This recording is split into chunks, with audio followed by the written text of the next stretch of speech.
Now, I don't know about you, but sometimes it's not always easy going and finding a really great place to stay. And I know for us, we'll spend hours searching on the internet. But with Scott's Head, all the time that we have spent researching coming here has been so worth it. And yet there's, where we're staying at the caravan park, there's shops across the road, there's coffee shop. We've been to the markets this morning. They have a farmer's market on of a Sunday morning. So we've been down to the farmer's market. You can see the beach behind me. One of my favourite pastimes is just being able to go and laze on the beach. And Linda's doing that right now while I'm out filming. She's been watching a dog. There's been a cattle dog running around on the beach here. And boundless energy. I just wish I had his energy. And if you're wanting to be more adventurous, you can always go up to Dorrigo National Park and check out the World Heritage Rainforest there. Go and check out Waterfall Way, go and look at Crystal Shower Falls, and the walks are magnificent there. And it's been like some of the best rainforest that I've ever seen. We have been up there recently in Dorrigo and done walks through the national park, so I'll include a link with that at the end of the video. And in this video, we're going to be getting a bird's eye view of Scott's Head. So come with us as we check out what Scott's Head has to offer.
Feeling a bit energetic, there's always a walk up Scott's Head, which is yeah, great place to get a good view and go and see the whales.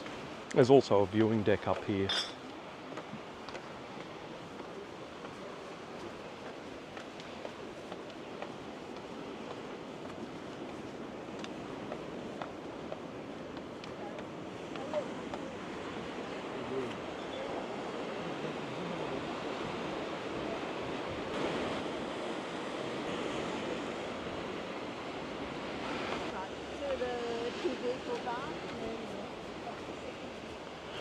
We'll head on up the headland and yeah, see what we can see.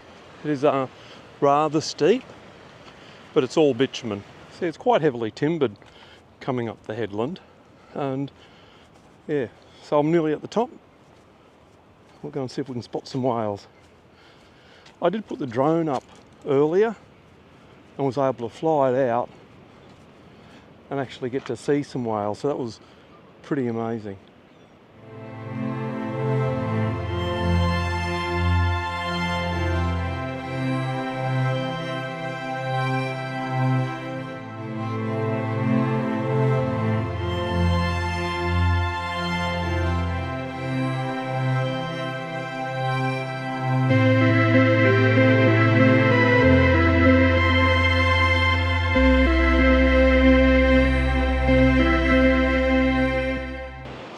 is a view from the lookout on top of the headland. And just down below us yesterday, Linda and I did get to see quite a number of dolphins just down there playing. But yeah, no dolphins, but we did get whales earlier. So that was really, really good.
So there you have it. This is a beautiful Scots Head. So if you're wanting a holiday destination, then you can't go past Scots Head. It has been such a great time for Linda and I here. It was awesome being able to fly the drone out and see the whales. If you've enjoyed our video, please give us a thumbs up and hopefully you'll get to see our next video.